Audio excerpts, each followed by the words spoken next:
లోక్సభ ఎన్నికల్లో ఇప్పటివరకు 699 నామినేషన్లు దాఖలయ్యాయని రాష్ట్ర ఎన్నికల ప్రధానాధికారి రజత్ కుమార్ వెల్లడించారు.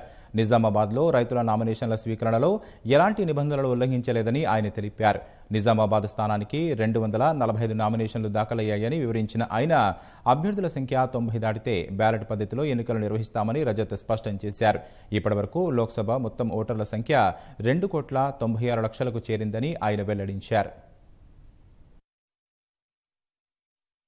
ఈవీఎంస్లో పాత మోడల్స్లో మేము 96 వరకు తీసుకోగలం. 6 మెషిన్స్ కనెక్ట్ చేసుకోవచ్చు. కొత్త దాంట్లో అంటే మనం కనెక్టివిటీ పెరిగింది 24 వరకు తీసుకోవచ్చు. సో ఈ కొత్త మెషిన్స్లో మనము 383 క్యాండిడేట్స్ వరకు వెళ్ళవచ్చు. If the Nizamabad number exceeds 90 after withdrawals మేము అక్కడ బ్యాలెట్ పేపర్తో చేస్తాం. కానీ బ్యాలెట్ పేపర్ కోసం అరేంజ్మెంట్స్ జరుగుతున్నాయి. It will be taken care of. One more issue was regarding complaint came yesterday. ఒక పొలిటికల్ పార్టీ నా దగ్గర వచ్చి చెప్పారు దట్ ఫార్మర్స్ అంటే ఈ రైతులు ఫైల్ చేయడానికి వచ్చారు నిజామాబాద్లో. They were treated డిస్రెస్పెక్ట్ఫుల్లీ.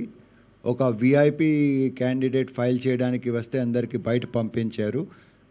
We have got the video from the collector. Video footage తీసుకొని చూస్తున్నాము. వాళ్ళకి టర్న్అవుట్ అవి అని ఏం చేయలేదు. Priority was given to the other person because they were a large number of farmers. కానీ వయలేషన్ ఆఫ్ మోడల్ కోడ్ దాంట్లో కూడా లేదు.